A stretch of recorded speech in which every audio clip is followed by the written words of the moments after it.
Ladies and gentlemen, introducing Eric Schwartz, President of Refugees International.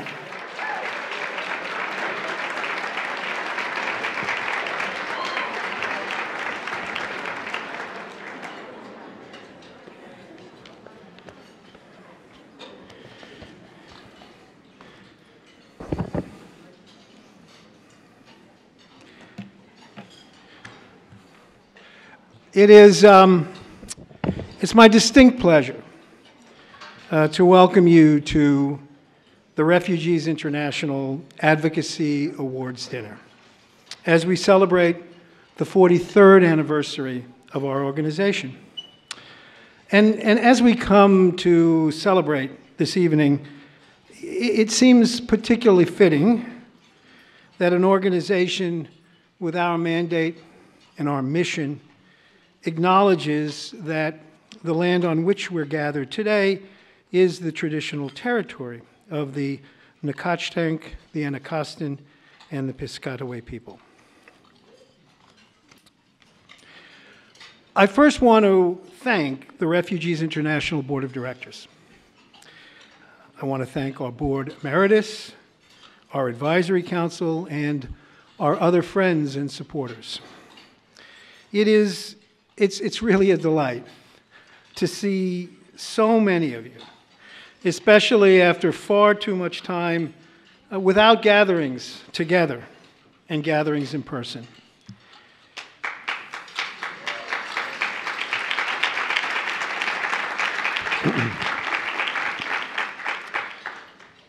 The work of our organization, the work of Refugees International, is guided by the simple humanitarian principle of humanity, which dictates that the suffering, the humanitarian suffering of anyone, anywhere, must command the attention of humankind everywhere.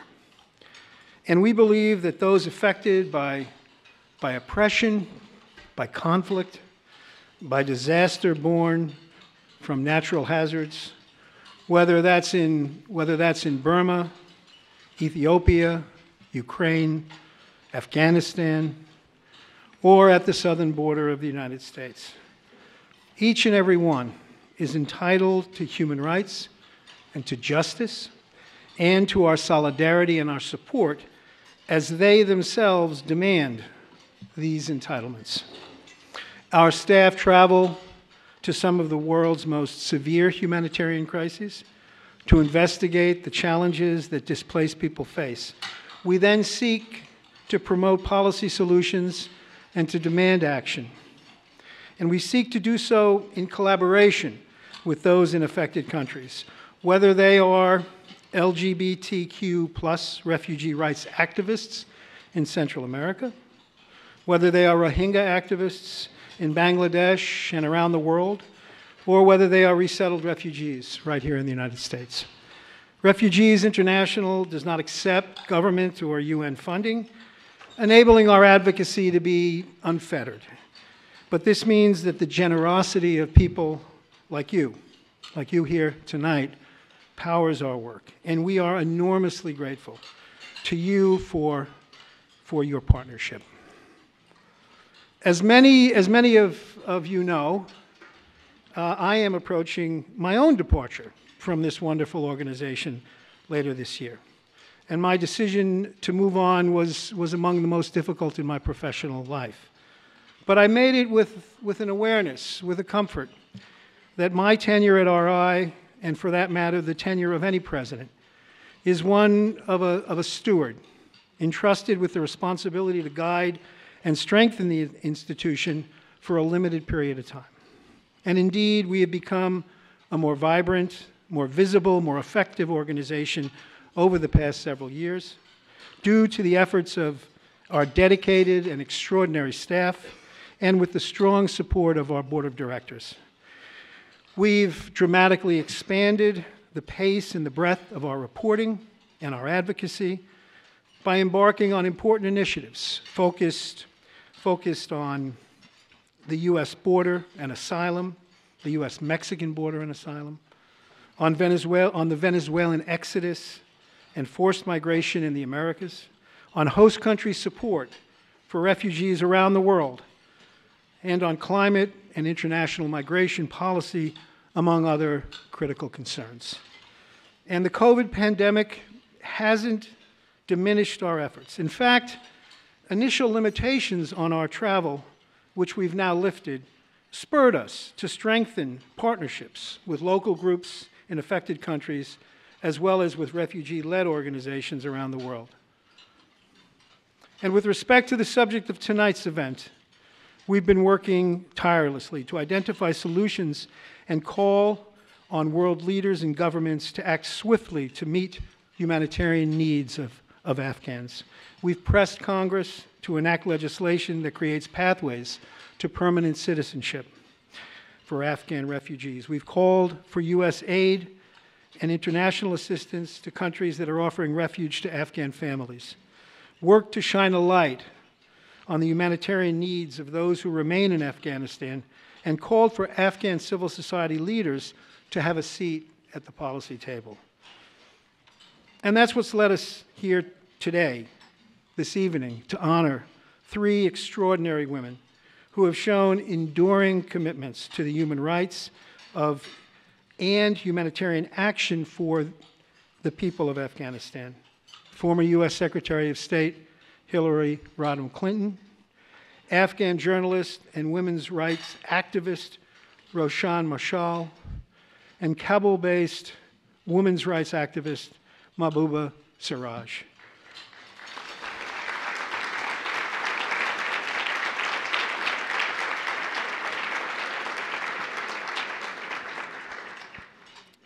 So it is now my distinct pleasure to introduce Refugees International's senior advocate, Devin Cohn, who directs our program on women and girls. Devin?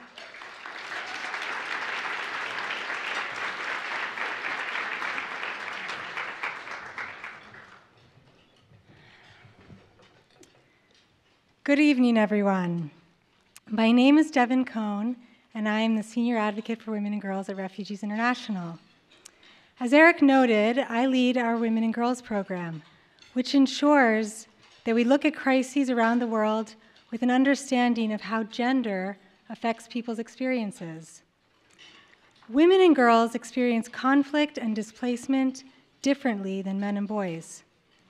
Indeed, we know that women and girls face unique and disproportionate challenges during humanitarian emergencies and displacement. When women and girls are forced to flee their homes, they face greater risks of gender-based violence, such as rape, other forms of sexual assault, intimate partner violence, trafficking, and early or forced marriage. They face greater obstacles finding work and integrating into new communities. They often shoulder the responsibility of caring for children and other family members, while at the same time seeking safety and survival. Many are left with no other choice but to embark on dangerous journeys and venture into unfamiliar environments where they can face further risks of violence and exploitation. And yet, governments, donors, and even humanitarian agencies do not do enough to acknowledge these challenges and dedicate funding and programs to address them. That is why Refugees International bears witness to the unique, disproportionate, and systemic challenges displaced women and girls face.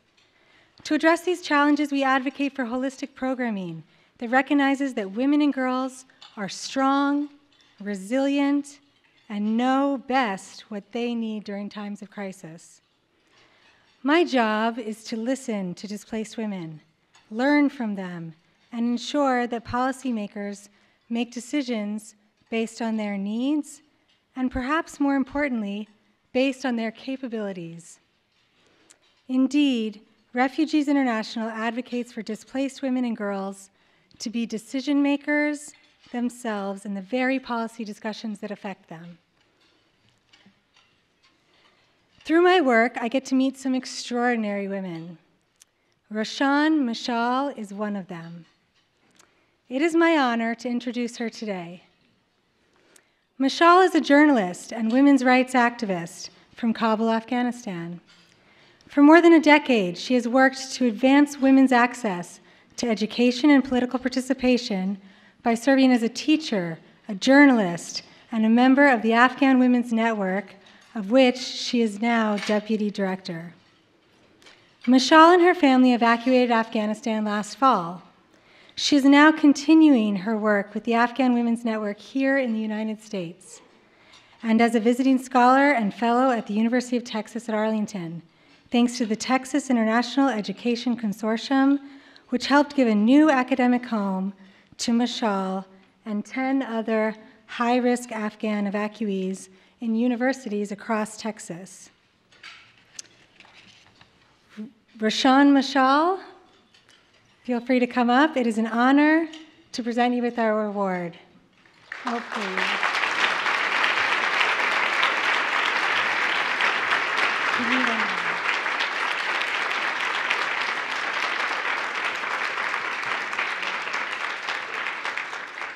I want to present Rashaan Michal with Refugees International's Exceptional Service Award.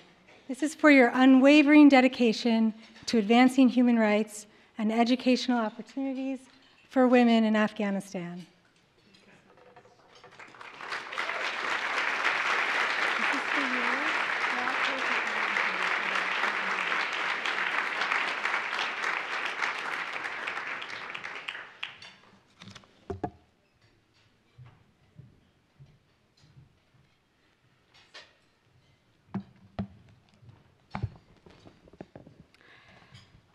Thank you so much. Good evening, everyone. Giving all praise and honor to God for bringing us together here. Thank you so much. I am so grateful to see you, all of you. It's beyond a pleasure and an honor to be here to celebrate this amazing milestone in my life. I struggled to find the right words of appreciation for you today. I am proud of you all who are in person and virtually, and grateful to have you by my side on such a wonderful day.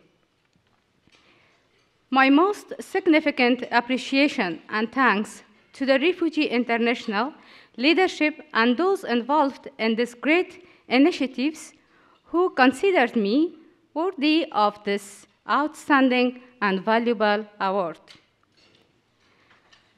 Undoubtedly, the honor of this prestigious award goes to all those involved in the Afghan Women's Network, and it is my great honor that I am part of this reliable network.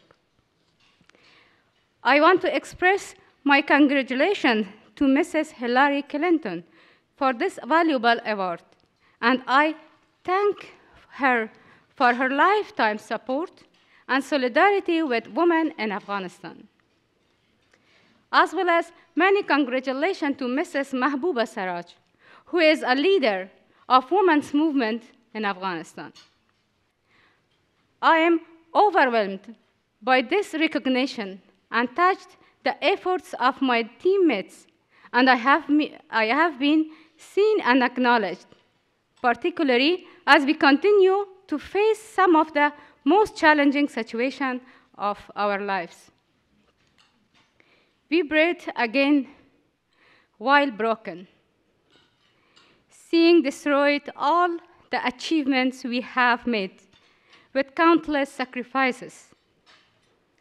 The events of August 15 to 21 and those that followed ruined our achievement and set us back hundreds of years and shattered our hopes inside our hearts.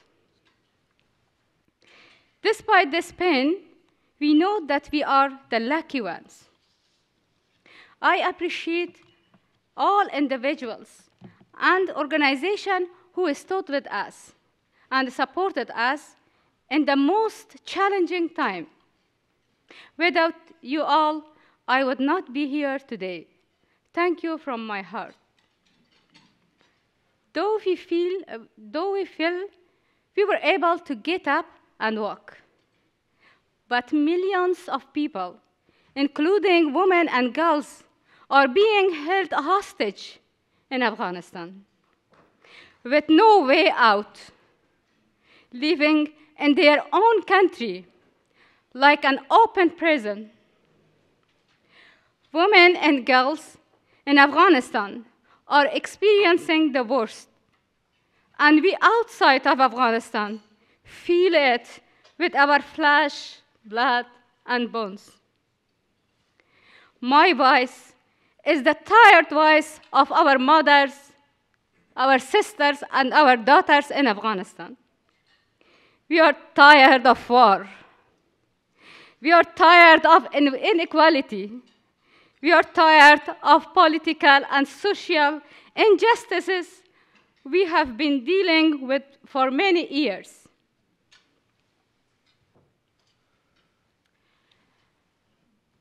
I am proud of working towards the realization of the rights of Afghan women, one of the most oppressed populations in the world. The women who now no longer have the authority to speak, to walk, and to choose the color and type of their clothes, who have not allowed even go to secondary schools, who hardly have the power to breathe without the permission of the Taliban. And recently, covering their faces in public spaces has become mandatory by the Taliban. Threats, killing, violence against rights and freedoms, imprisonment, warning, intimidation, and fear contribute to the gradual death in Afghanistan, which is practiced by the Taliban on a daily basis. But the question is why when the worst violence against humanity is taking place in Afghanistan, the world is silent? We know that Ukraine today, like Afghanistan, is burning in the fire of war. And their women and children are displaced and wandering like Afghan women and children. They must be supported. But this is not a reason for Afghanistan to be forgotten. Let us help all humanity, regardless of the color of their skin and the color of their eyes, or the religious beliefs they hold in their hearts. My message to the government of the US and other foreign countries is that just as they supported us to save our lives, help us by providing a path to the citizenship for all immigrants who are here with your support. So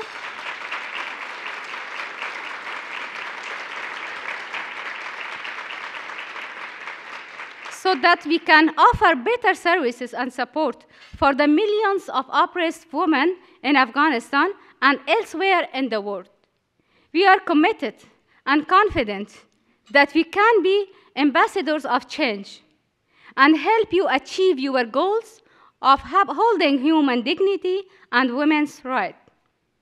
The first step is to put diplomatic pressure on the Taliban to open secondary schools for girls, allow women to return to work, ensure freedoms and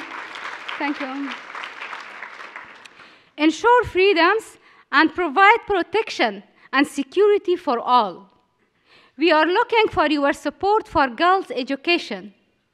The US government must also continue its support for Afghan women's civil society organization, find new ways to get persecuted Afghan women to safety, and continue its humanitarian assistance. We also must look forward to the future and not give up on the possibility of peace. Peace in Afghanistan is peace in the world. This is the lesson that 9/11 taught us. Supporting extremism supports global terrorism. So past experiences are a stark warning to the region and the world. We should not forget that the terrorism has many faces. Solidarity, support, and action are the Afghan people's urgent needs, especially the women and children of this land. Finally, this award will be the turning point for my life and for my broken heart, making my struggles worthwhile. This gratitude will make me rise again more vital than ever and work for justice, equality, peace, and friendship. I also thank from my family, my husband, my children, who are continue to assist me and support me to reaching my goals and vision. I appreciate the tremendous support of GWSPS, TIES, and UTA colleagues, and my new American friends who helped me in my new life in the US. We are all human beings, and the world we live in is full of beauty. Let's not deprive a part of humans of it. It's a beautiful to be together and to work together. Thank you again for this incredible honor, and thank you for listening to me. Thank you so much.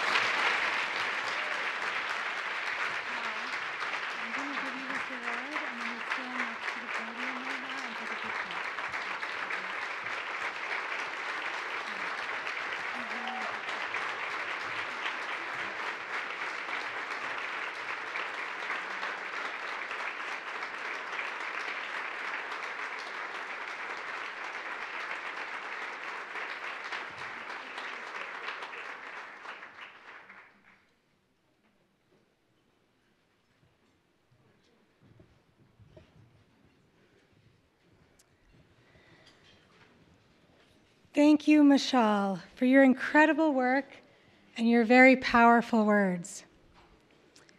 I now want to turn our attention to inside of Afghanistan.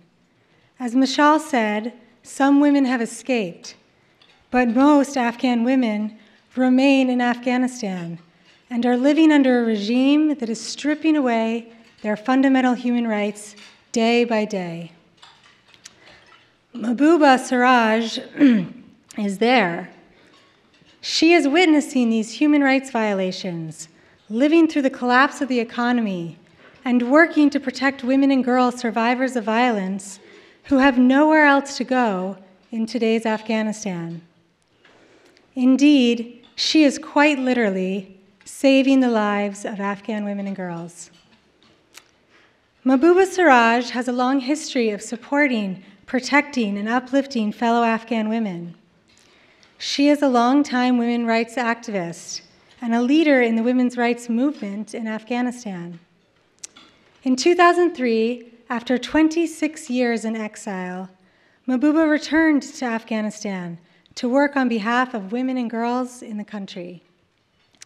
She co-founded a number of organizations to promote women and children's rights, to battle corruption, and to empower survivors of domestic violence. She was also one of the founders of the Afghan Women's Network and has made the political participation of women in high-level peace negotiations one of her top priorities. Mahbouba and other women advocates were responsible for women's participation at several global conferences.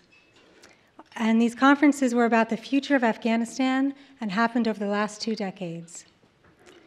She was also crucial in ensuring that Afghan women were included in peace talks between the Taliban and the US. Currently, Mahbouba is the executive director of the Afghan Women's Skills Development Center. Based in Kabul, the center works to protect and empower Afghan women and girl survivors of violence. Because of Mahbouba's fundamental role in the Afghan women's movement, in 2021, Time magazine named her one of the world's 100 most influential people. And in January of this year, she bravely briefed the UN Security Council on the situation of Afghan women's rights as well as the country's humanitarian crisis.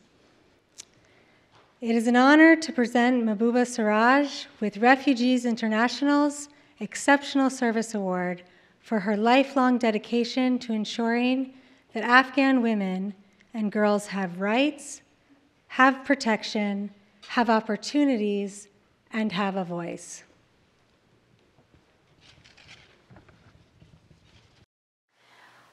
Thank you, Devin. Thank you for introducing me. I would also like to thank Refugee International for this award. Refugee International and all of your colleagues working in this organization have shined a light on all of the humanitarian needs all over the world. And you're doing an amazing job everywhere, everywhere with the refugees who are in need. My name is, as Ms. Devin said, Mahbouba Siraj, and I'm a human rights activist. I live in Afghanistan, and I am an ex-refugee myself. I actually had to leave Afghanistan in 1978 when the Russians came to Afghanistan. I cannot tell you how horrible and how terrible being a refugee is. And I hope the ones of you that have not experienced it will never experience it in your life, because it is really a very, very bad experience. My heart goes out to all of my countrymen and women that they are right now refugees all over the world, and in their hearts are aching for their motherland, Afghanistan. But this is the way of the world now. People are becoming refugees and they are forced to leave their countries for one reason or another. Unfortunately, Afghanistan had to see this in the past few years quite a few times. And this is one of the biggest. The brain drain from this refugee pour out or movement, whatever you want to call it, has been absolutely awful for this country. And my country is really in need of help and assistance. Again, I would like to thank you for honoring me with this award. And I hope that I am worthy of it. And I thank you very much.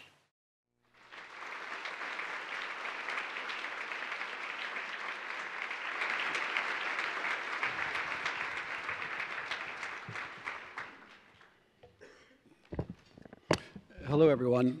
My name is Hardin Lang. I'm the Vice President for Programs and Policy at Refugees International. I want to talk briefly about the importance of partnership in our work, but before I do that, I just want to say a couple of words about Mashall.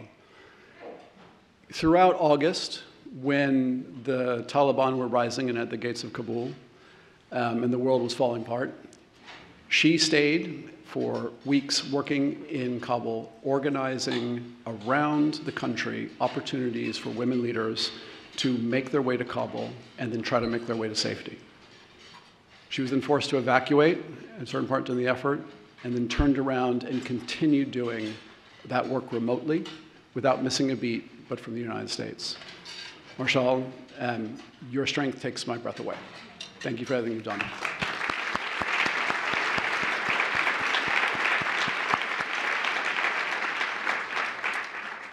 For Refugees International, Afghanistan is an organizational emergency. Every team member has been involved in our response. Our efforts seek the very things you heard Mashall calling for earlier tonight. We have also called for a massive humanitarian response inside of Afghanistan. That aid effort saved many lives over the winter, but unless we stabilize the Afghan economy, people will continue to go hungry and be forced to flee. Fixing the problem will require hard choices, including how donors deal with the Taliban, who grow more oppressive by the day. Afghans belong at the center of these deliberations. Local partners and refugee leaders know what's best for their communities, but for far too long their voices have been missing in the policy debate. Don't take it from me. I was talking with Muqaddesa Yorish earlier today. She's a former Afghan deputy trade minister. Muqaddesa was evacuated in August and is now a professor at George Washington University. Muqaddesa, who I believe is here with us tonight, told me that aid organizations need to invest in the agency of refugees, not just in their misery and suffering. She also urged us to embed refugee expertise in our work. She told me, as a refugee, so much has been assumed for me on my behalf. Things I don't need, things I knew how to make work for myself and my community. But no one really asked me. No one really asked me. We can and we must do better than this. This is why Refugees International went to Albania to consult women leaders evacuated by so many of you in this room tonight. And it's why we will travel shortly to Afghanistan to interview communities living at the heart of the crisis and try to amplify their voices to the highest level. We need these Afghans as partners. The same is true in Ukraine. Days after Russia invaded, Eric led a team to Poland to interview Ukrainians and the Polish aid workers receiving them. Informed by these conversations, we called for the United States to provide refuge for 100,000 Ukrainians and for the European Union to trigger its temporary protection directive for the first time in its history. Both measures are now policy today. Over 4 decades,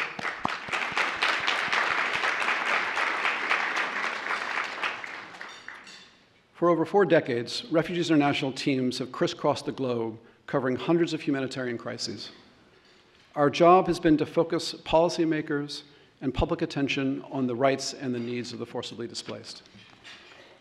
We've succeeded because of supporters like all of you here tonight, but also because of allies and upstanders in public service. And many of those upstanders are here tonight too, and thank you.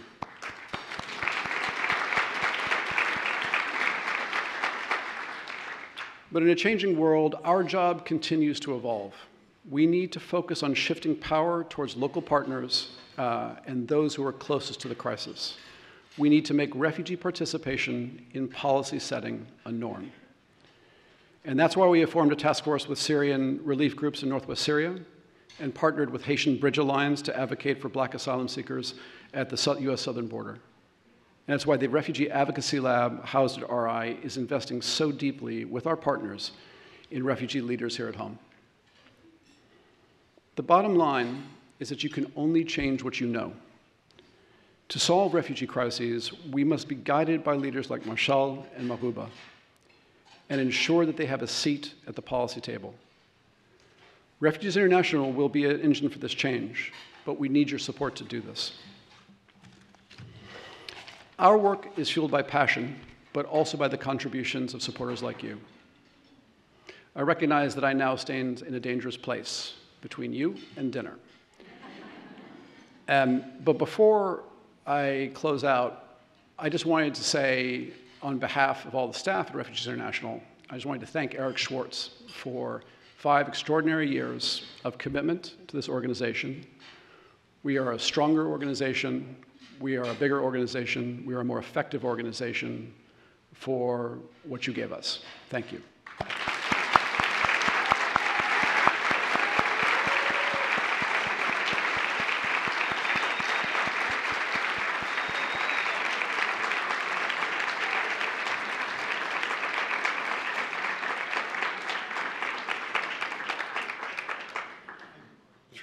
And so now, I'll make this quick.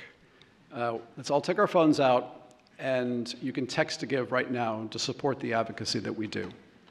Text refugees to 26989. That's the word refugees to 26989. We can't do this work without you. Thank you.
Ladies and gentlemen, introducing Maureen White, co-chair of the Board of Refugees International.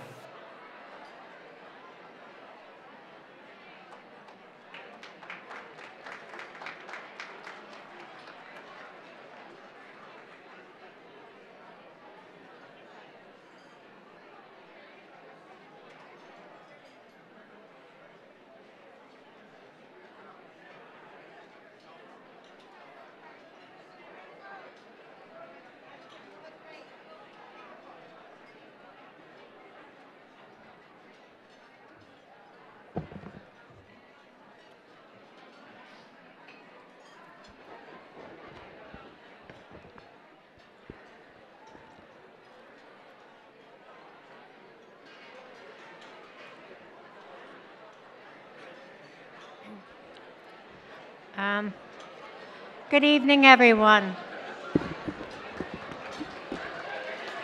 Good evening, everyone. I hate to interrupt your dinner and your conversations, especially after those moving speakers we heard before, which was really very troubling, very disturbing, but at the same time very inspiring. And those women who've continued to work hard to continue the fight. But it's wonderful to be here tonight. I'm so glad that we can be together again after such a long time. So thank you all for coming. It's terrific to see you all. Before I introduce the program, the next part of the program, I just wanted to take a minute to thank, again, Refugees International President Eric Schwartz.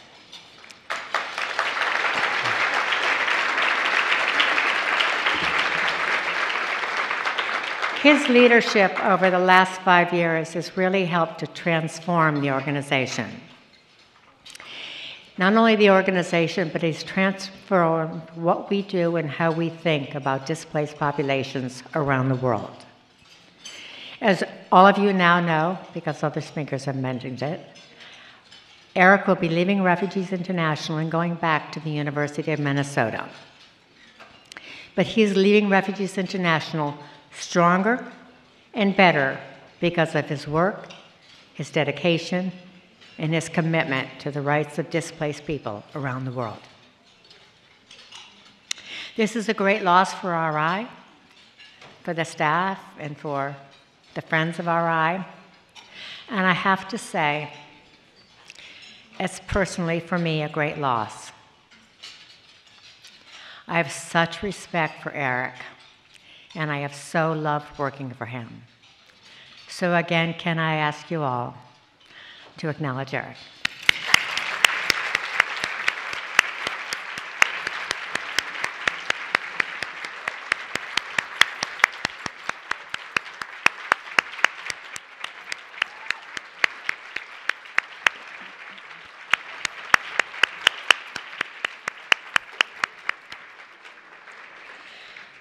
Now it's a privilege for me to introduce our Michal Perpelli Award for 2022, former U.S. Secretary of State Hillary Rodham Clinton.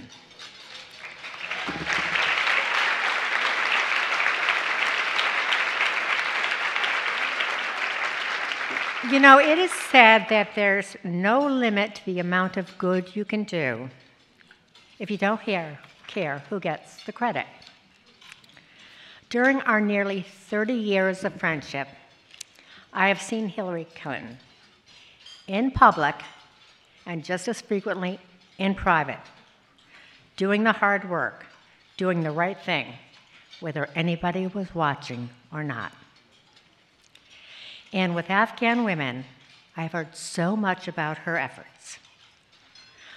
From many people, but especially one of our honored guests tonight, U.S. Special Envoy for Afghan Women, Girls, and Human Rights, Rina Amiri.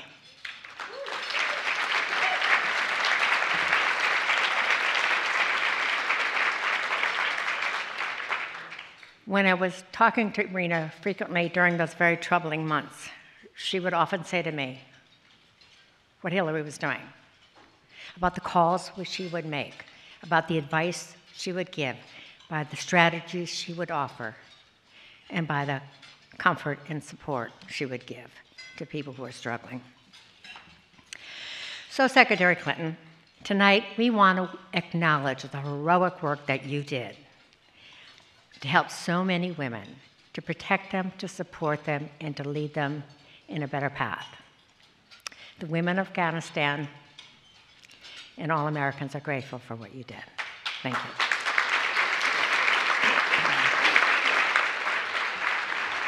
Good evening, everyone. My name is Helay Barakzai.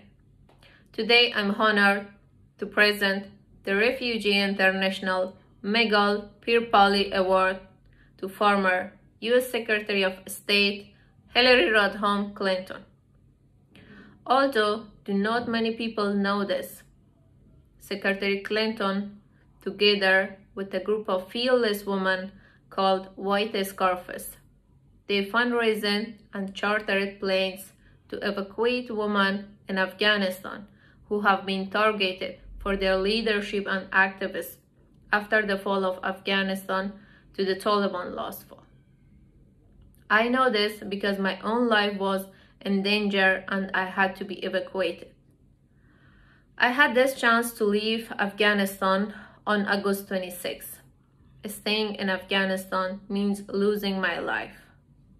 So I decided to travel alone without any member of my family. Leaving my family in Afghanistan and leaving my country was the most hardest decision in my whole life, but I had no other choice. Since arriving in here, I have been working as a community coordinator for other 1,000 refugees who have been living with me temporarily in Albania. Almost all of whom were evacuated by heroic efforts of Secretary Clinton and all White Scarfs women. Today, I want to say to Secretary Clinton and all of the White Scarfs women, please accept my deepest thanks and this award this evening. Thank you so much.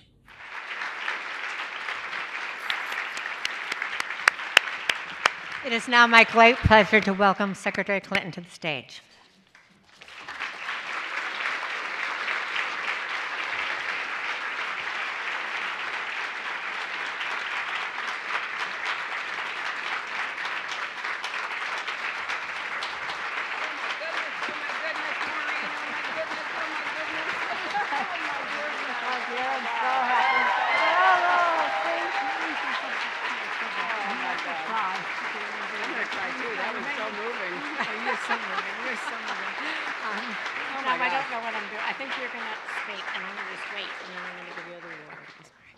Should I say something? Yes, a few minutes. Wow, thank you. I am deeply honored to receive this award from Refugees International, a group that does such important work in reporting and advocacy and raising awareness about the 85 million plus refugees in the world, and particularly those who find themselves, as we just heard from Hilay, in situations where literally it is a matter of life or death, whether they stay in their country or they move on, seeking safety somewhere else.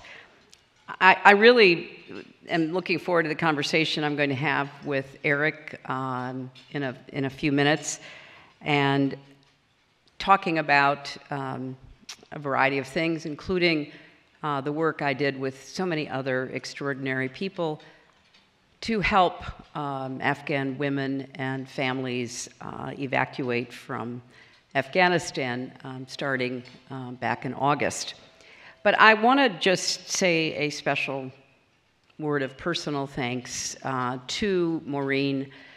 Maureen has been on the front lines of helping refugees as long as I've known her, and as she said, that's probably about 30 years. I was so privileged that she worked in the State Department when I was secretary on refugee issues. And it does not surprise me in one bit that she is here continuing to support that work. And I also want to thank Eric. I was lucky enough to work with Eric again in the State Department, but before that in the White House. Eric was in the National Security Council back in the 90s, and we did some, really good and interesting work together. Then I was fortunate that he came into the State Department when I was secretary, worked with my dear friend Maria Otero, who's also here. So just in the few minutes that I've been here for the dinner, I've seen people that I've worked with, people who I deeply admire, and I want to thank all of you for supporting this work. It is truly important, and I think we all know that the problems that we're facing from Afghanistan to Ukraine and so many other places are bigger than they've been in history, bigger than they were after World War II at the rate that we're going. It is almost unimaginable how many people will be displaced by all kinds of reasons. So it is just an incredible honor to be with you and to have this opportunity to really applaud your work, and those of you who are generously supporting RI, thank you very much, because we need you now more than ever. Thank you. Okay. And then you're going to sit down. Okay. Please welcome Refugees International President Eric Schwartz and Rashaan Michal back to the stage. We should take a picture with the award. Where should we stand? Oh, here's the photographer. Over here. Here we go. Okay, there you go. Whatever you want. Why don't you walk with them and then I'll join. Okay, great.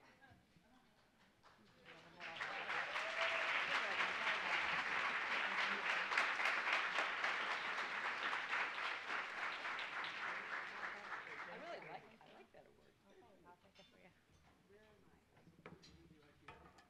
Mashall will be here. Great.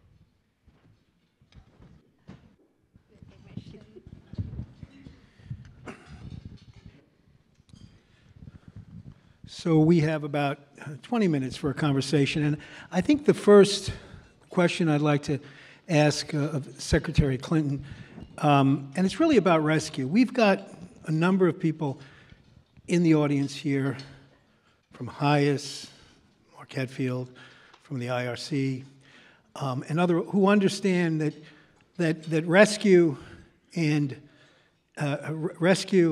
refuge involves work, involves making a decision to do something when circumstances and situations create real challenges for people. And so, Secretary Clinton, I think it would be very, very interesting for our audience to hear a little bit about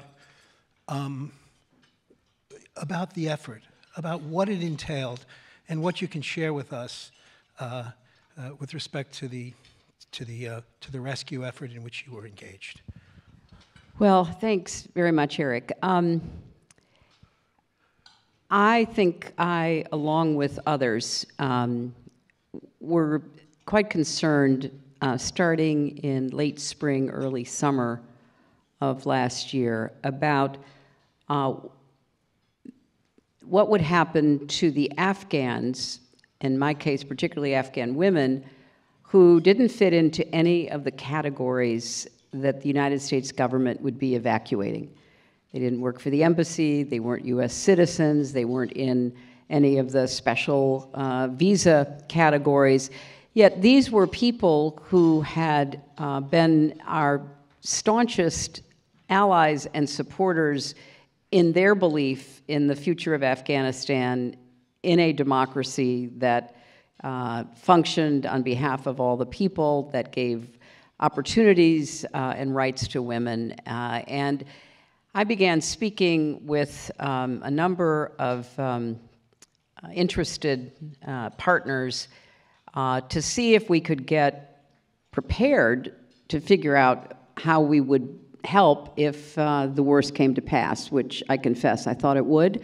I can't say I thought it would be quite as fast, but I certainly thought by the fall it was more than likely that the country would be taken over again by the Taliban. So we worked particularly with Milan Verveer and the Georgetown Institute of Women, Peace, and Security, with Elise Nelson and Vital Voices, with an intrepid team inside the State Department in the Global Women's Office, who were helping to think through what we could do. And we became particularly concerned when a document was discovered that was a list of women who had been activists, politicians, journalists, academics, healthcare workers, anyone who'd had anything resembling a high profile. There was a list of those women which we had reason to believe was a list of women who would be targeted in the event of a Taliban takeover. When events unfolded so quickly, it was truly a collective effort. And there were a group of women in the State Department, in Vital Voices, at Georgetown, in other groups, Rena was certainly in the center of that, who literally worked 24 hours a day because we had to contact women, we had to be available during the night, which was, day in Afghanistan. We had to raise a lot of money to charter planes. We had to get those planes in, which meant coordinating with the US government and the military. Then we had to find places for those planes to go. So there was a constant, intense effort for more than a month to get as many women out as we could. And in the video, there was a reference to the white scarves. So one of the, one of the approaches we had to take was to charter buses to get women to leave their homes, which was a very frightening decision, to get to some place of safety. And I have to give a real shout out of thanks to the government of Qatar, which became our partner early on in this process and worked with us, as well as our own government that began to try to figure out how to accommodate our requests. And we had 3 buses, and we were constantly facing escalatory costs. So when we started chartering planes, some of them from, kind of sketchy places, we were paying, I don't know, as I recall, $150,000, $300,000. And then we would be expecting a plane to try to get into Kabul, and the plane wouldn't come, and we'd ask why not, and they'd say, well, somebody else offered more. This was, of course, after we'd wired half the money. So by the time we got into this, we were having to raise $500,000, $700,000, $50,000, for planes. Same thing happened with buses. We were trying to get, after women got to safe haven in a hotel controlled by the Qataris, our first bus cost $50, and then we had more women who were willing to get out and try to get to the hotel. So we went back with our fixers to rent more buses, and the second bus was $30,000. So this, this was an exercise in free market economy, and it was like that constantly. And I cannot say enough about our donors, many of whom were incredibly generous. But the white scarves, one of our biggest problems in the beginning was getting our people through the gates at the airport because, as I said, they didn't fit into any of these categories. And we had a lot of disappointment. We had people sent back. We were, by this time, helping to evacuate people who worked for other NGOs who, again, were not on any US government list, and we were having a lot of problems at the gates. So when we finally worked out a system of better coordination with the Pentagon, on these 3 buses, the women wore white scarves, and that was a way of conveying all the way down the chain of command to the young Marines who were positioned at the gate that these were women to be let in. Now, those women stayed on that bus, as I recall, for 3 days. We had 2 pregnant women, 9 months pregnant. We had the Taliban coming on the bus, demanding to see identification. And that was a very scary request. Then they made the decision that they would let people go if they had passports. So we had assured that all of the women on those buses had passports. And then they decided, no, they also needed visas. And of course they didn't have visas because we didn't even know where they were going to go. And I have to say a special word of gratitude to the government of Albania, which is where she is in the video. We took planes to Ukraine, to Uganda, to Rwanda, but most of them ended up, also to Qatar, to Doha, but most of them ended up in Albania. And the government of Albania was incredibly helpful, willing to be a refuge. So here we were with these women on the bus. So we called the government, this is just one example of many, but we called the government of Albania, in the middle of the night, and they issued electronic visas to the women's phones. So the women were able to show on their phone visas to go to Albania. And, there are a million stories that we could share with you, but the bottom line, I guess, is that it was first and foremost the courage of the women who decided that they had to leave. It was the extraordinary work of our team in the U.S. And working with people who were helping us on the ground. It was our own government, after they agreed to help us, even though it didn't fit into the categories they'd established. They made a lot of this possible. It was the government of Qatar. It was the government of Albania. I mean, it was a big international partnership. And we ended up with about 1,000 women in Albania alone, and the Albanian government has been working with us ever since to support those women, support their physical and mental health, support the kids who, there were a lot of kids who obviously came out with their mothers, some husbands, not very many, but so it was a true humanitarian effort that was put together by volunteers, and it really was incredibly successful. We wish that there could have been more that we'd gotten out. We continued to work into September. Now because the Taliban had not shut down all the airports, we flew out of a few other places out of Afghanistan. Obviously, it's much more difficult now, and my heart just breaks for the people of Afghanistan, and particularly the women and girls. Well, thank you for that.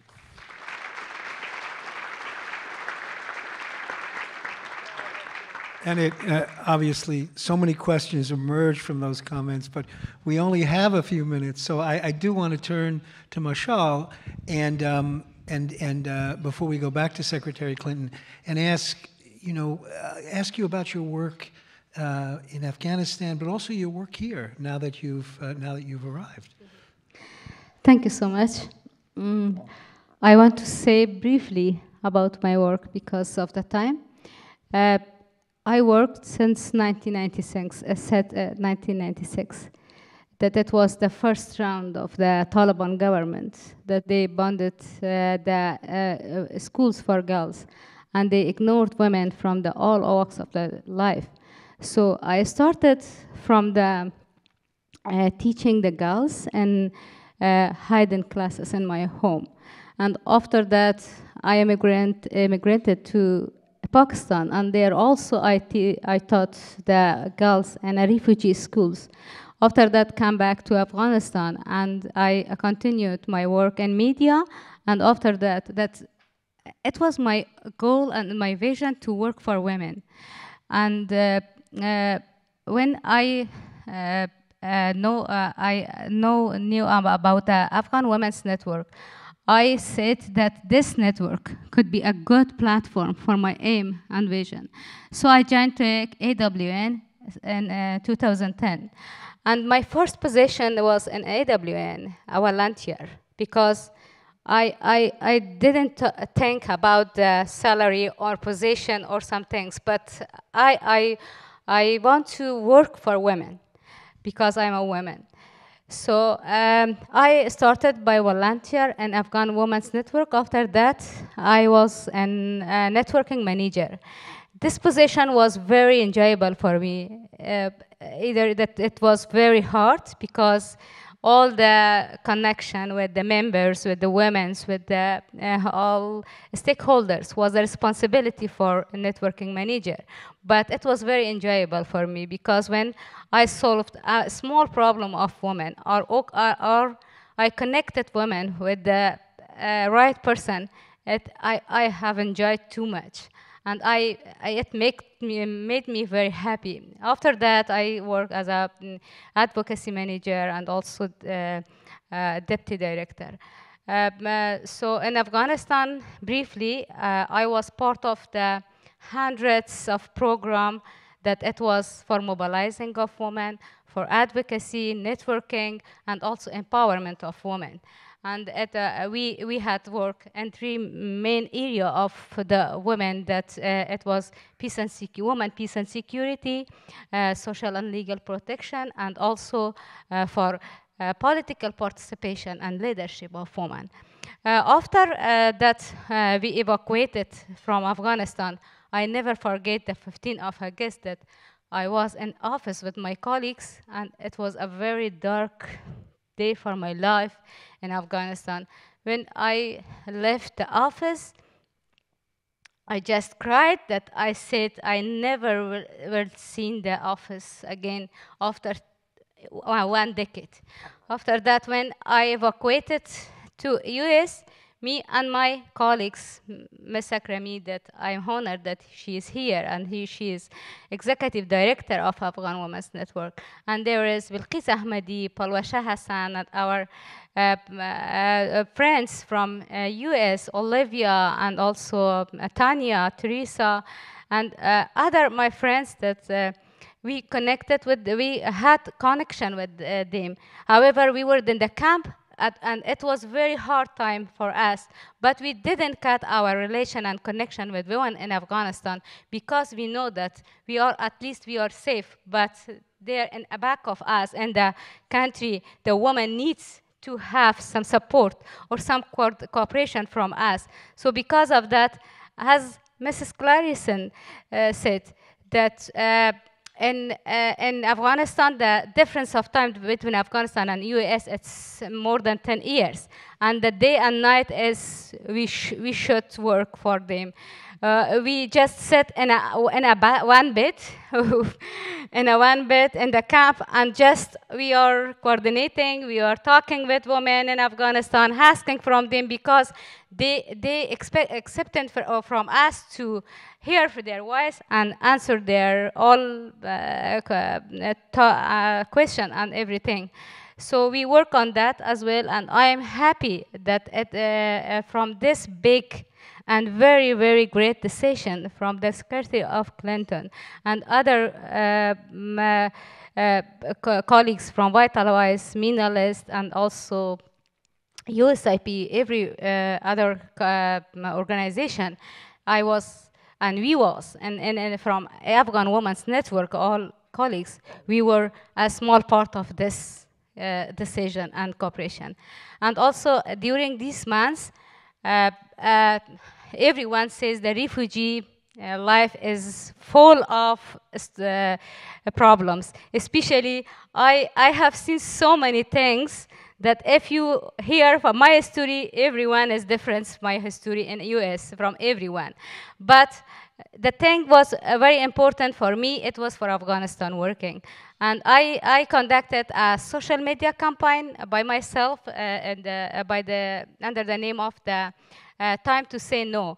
And I was put in this social media all the important issues from the 1325 resolution, and also from the CEDAW, and also about the Human Rights International Declaration, because it was like an awareness and also an advocacy for Afghanistan commitment, international commitment.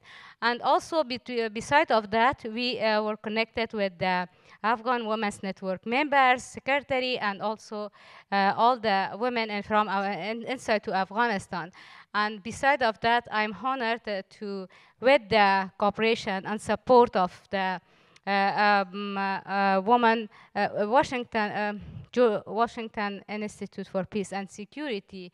We enrolled to the UTA University of Texas at Arlington, and I'm there, and I have the plan to have a research and use their professionalism for the research on women's rights in Afghanistan after 15 August of 2021, and also gain the support for women's education, online education for girls. And also I want to have support, on file support, to provide some educational materials to girls inside to Afghanistan, to encourage them that they are not alone in this hard time. Thank you so much.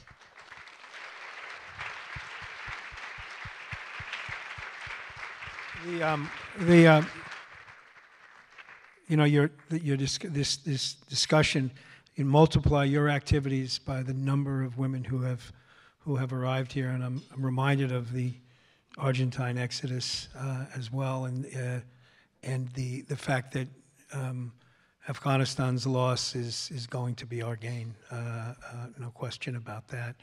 And it's inspiring to hear your commitment to continued activism. Secretary Clinton, I'm going to ask you a compound question, because I know I'm going to start to be told we have to leave the stage. So answer whatever you want, answer whatever part of this question you want. But I saw a compelling interview or presentation, interview you conducted in January with an Afghan, young Afghan woman. Who's here? She's here somewhere. There's...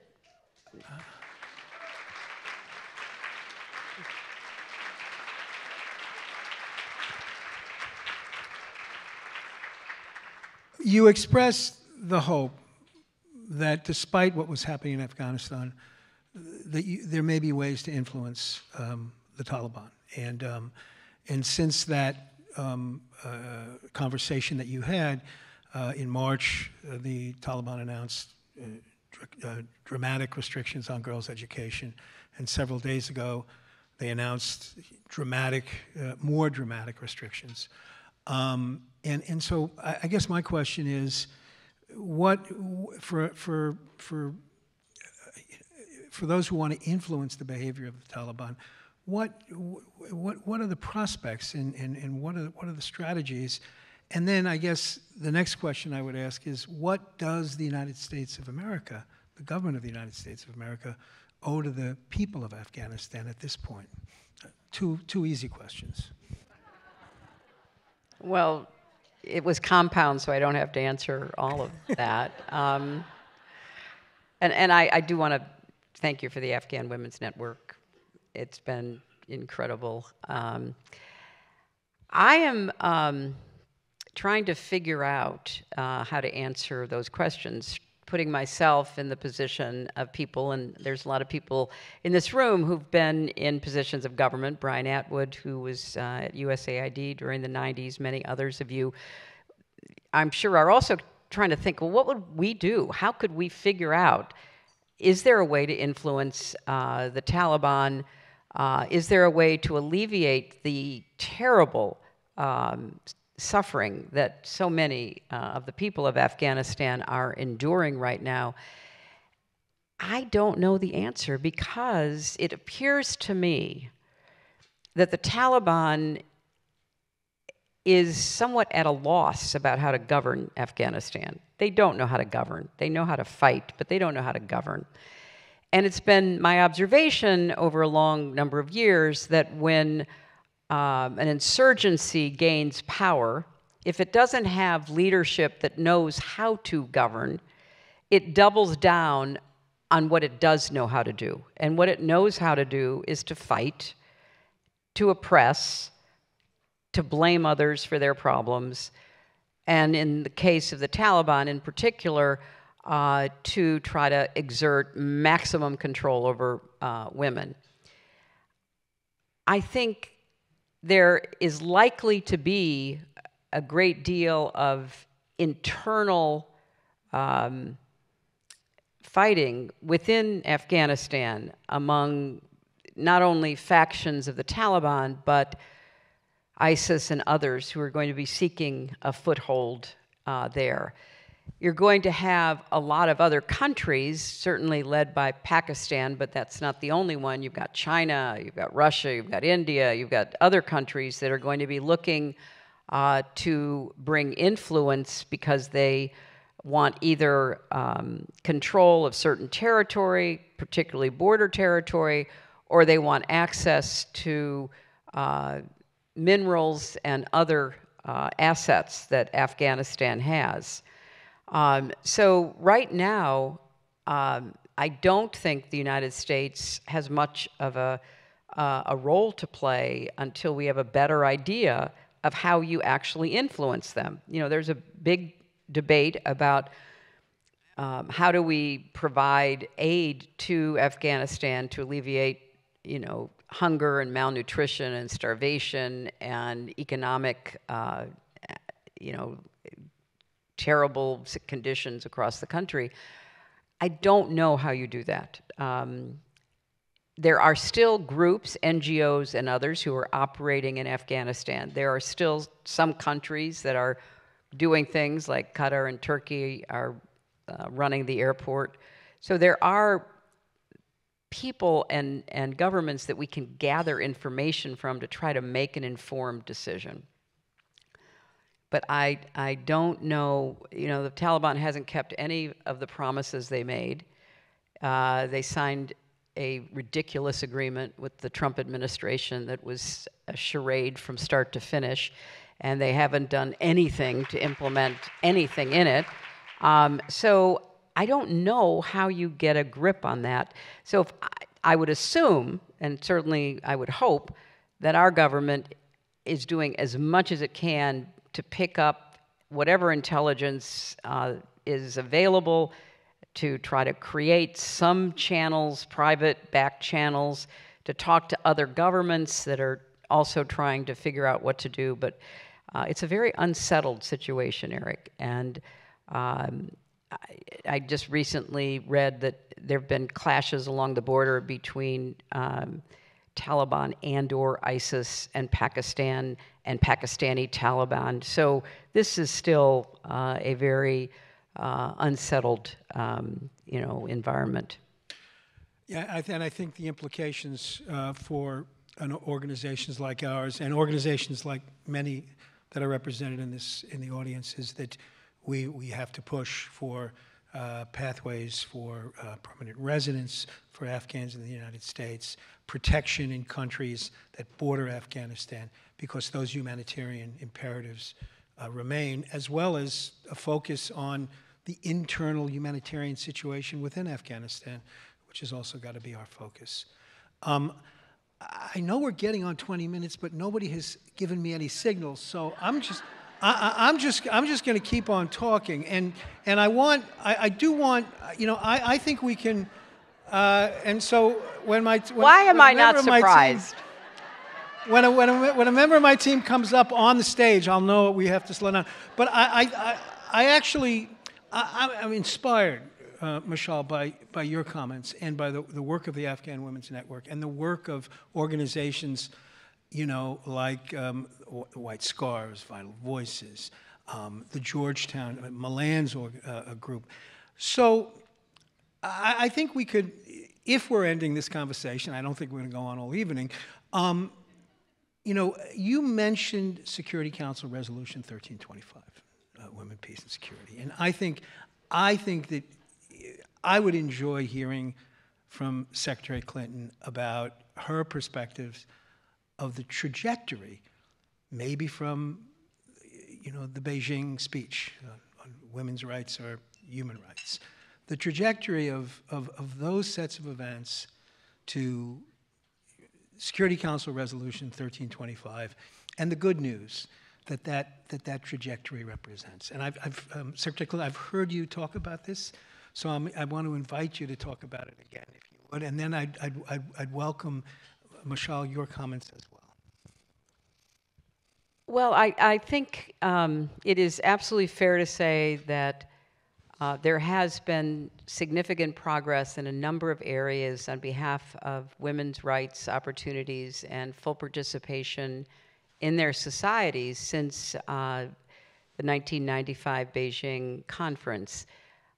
There has been a lot of changing of laws and regulations on everything from women's inheritance rights to domestic violence.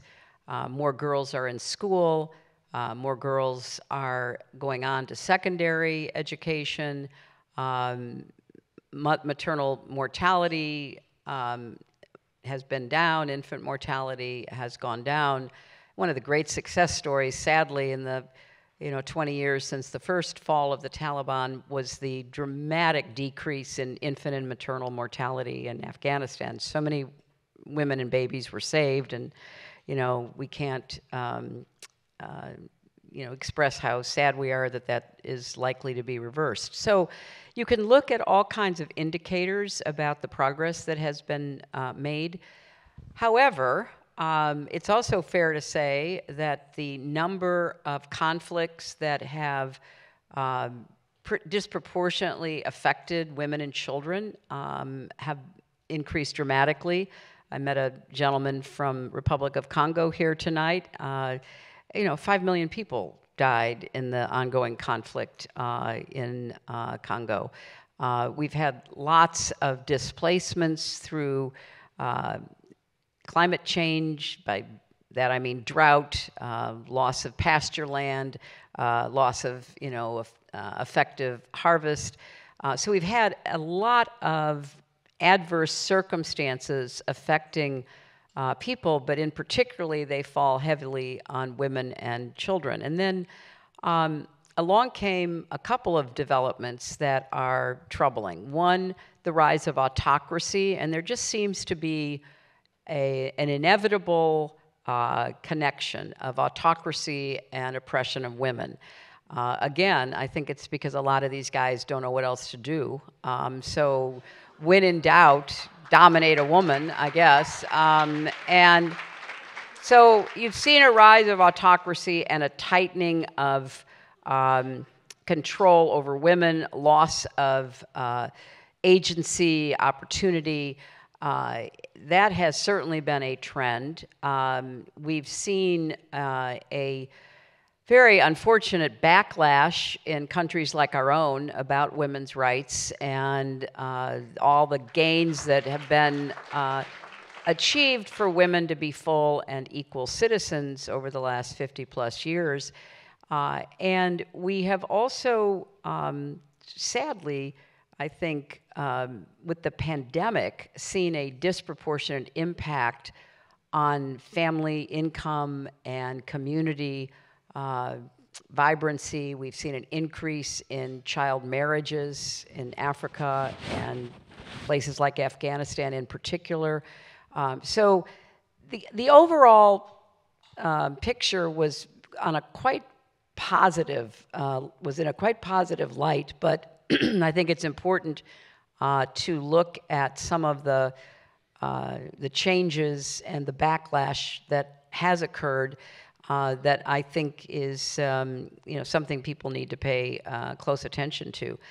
And sadly, the extreme deprivation being imposed upon Afghan women and girls is maybe the tip of the spear, so to speak, because it is such a blatant example of discrimination against women, but we can't take our eye off what's going on in the rest of the world, where women are bearing the brunt. In Ukraine, for example, as refugees. The number now is more than 4 million, I think.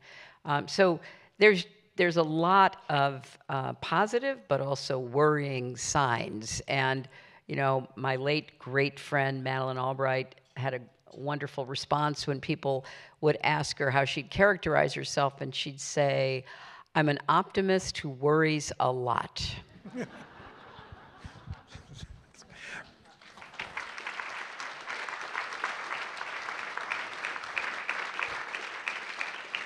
Rashaan, I'd like to give you the opportunity to comment on any of this. Thank you so much for giving me to the second time. Just about the, you said about the 1325, and as I said, I'm very believed to have some rule and also the laws and regulation.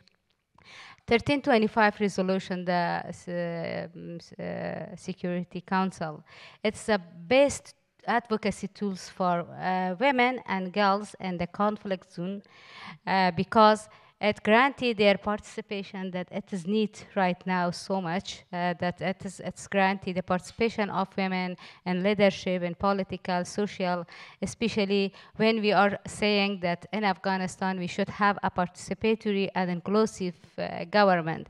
There should have an inclusion and participation of women in the government.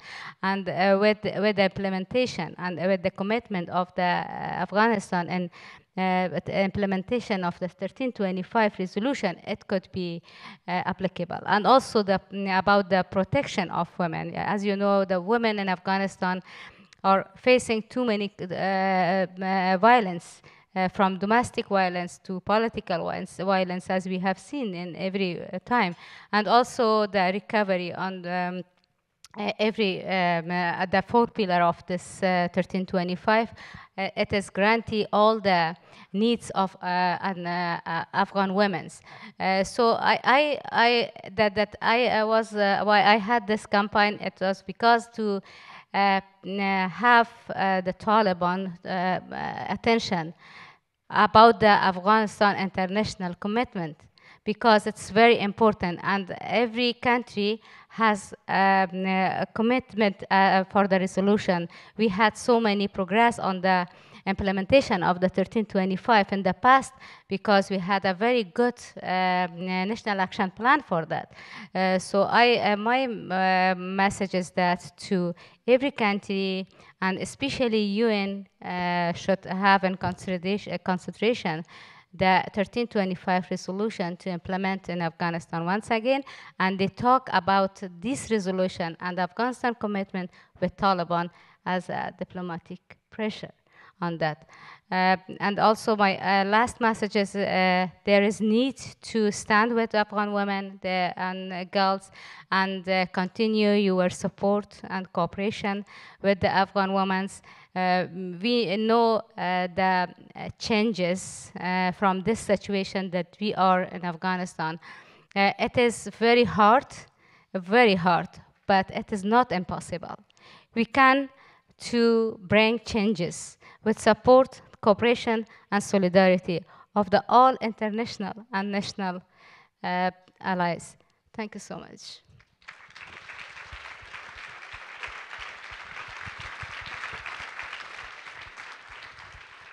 The time signal that I was referring to actually has appeared. So I feel very fortunate that Hillary Rodham Clinton and Rashaan Michal are in this world and working on these issues. It is heartening, it's encouraging, and I think those are such fitting words to end this conversation. Please join me in thanking our two awardees.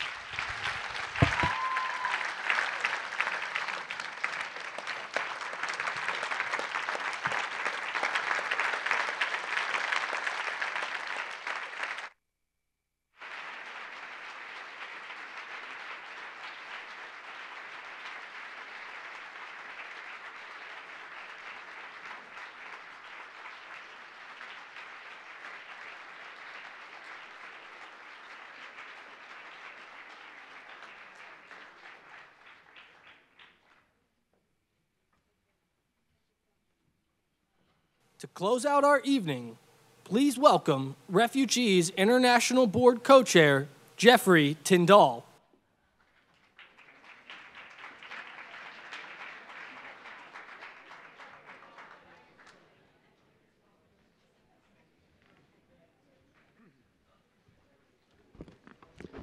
Good evening. It's a tough act to follow, I gotta say. I'm a little nervous probably at talking to such a large group. I'm more used to a board of directors of 10 or 20, so bear with me. I'm the closer tonight. In baseball terminology, the closer comes in near the end of a game trying to save a lead, or certainly not blowing the game, right? So that's kind of my role. And the staff of RI gave me a script, and I said, no, I think tonight I just kind of want to talk from the heart on 3 things. And this will be short, so you kind of know that already. First, I want to thank everybody in this room and really salute everybody. You know, these are weird times with COVID. This is the first gala dinner we've had in 3 years, right? This is the first dinner, so to speak, dinner event that I've gone to, certainly in that whole time.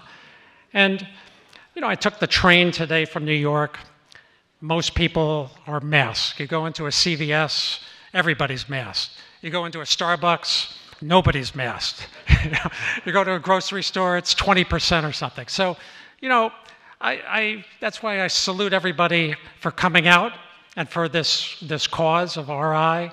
It's a great organization, particularly when you get to know the advocates and their backgrounds. They're extremely impressive. So that's one of the 3 things that I wanted to say. And also just the fact that I've been on this board for 10 years. And you know, when I was thinking about it the other day, the number of refugees in the world during that time, what is it now? Twice the number? 3 times the number? It's I don't know if it's ever going to change. Second, people have talked about Eric so far. Maureen did, and Hardin did. This is his last event as president, and while they talked about Eric and what he's done for RI, I just want to say from a personal standpoint, he's got a heart of gold, and the passion just comes through. It's right there. You see it, you know it, and I've admired it, and I truly call Eric a friend. I've enjoyed our working relationship enormously. I'll miss that. And finally, you know, as co-chair, I think Maureen knows the refugee space, so to speak, much better than I do. I probably have had more focus on the financial side. And, you know, it's interesting where RI during this whole period of COVID hasn't had a single layoff, and I'm not sure there have been many departures, if any at all, which is great. And just a soft word, if you will, I tried the text pledging just before I came up to sort of see how difficult it is. It's not so bad. It's pretty easy. So whatever you do is greatly appreciated. Thank you, everybody.